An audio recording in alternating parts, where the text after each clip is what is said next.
Lord. ஜேசிஜிஇசி ministry சார்பாக உங்களை வாழ்த்துகிறேன். இந்த நாளில் ஏசாயா தீர்க்கதரிசியின் புஸ்தகம் 43ஆம் அதிகாரம் 19வது வேத வாக்கியம்.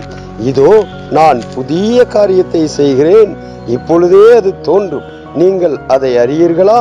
நான் வனாந்தரத்திலே வழியையும் அவாந்தர வெளியிலே ஆறுகளை உண்டாக்குவேன் என்று கர்த்தர் இன்னைக்கு உங்களை பார்த்து சொல்லுகிறார். உங்க வாழ்க்கையில புதிய காரியம் நடக்க போகுது. புதிய மாற்றத்தை, புதிய காரியத்தை தேவனாகிய கர்த்தரே உங்க வாழ்க்கையில செய்ய போகிறார்.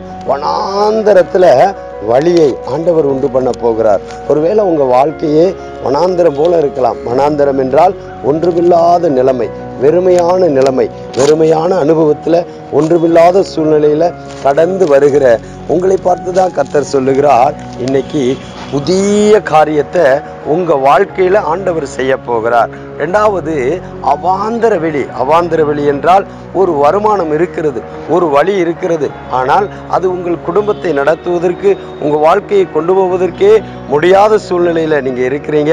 உங்களை பார்த்தா சொல்லுகிறார் ஆண்டவர், உன்னுடைய அவாந்தர வெளியை நான் ஆசீர்வாதமாய் மாற்றப் போகிறேன். அநேக நன்மைகளால், அநேக ஆசீர்வாதங்களால் உங்களை நிரப்பி ஆண்டவர் நடத்த போகிறார். யாக்கோப்பு 1:17 எழுதியிருக்கிறது, நன்மையான எந்த ஈவும் பூரணமான எந்த வரமும் ஜோதிகளின் பிதாவினிடத்திலிருந்து இறங்கி வருகிறது.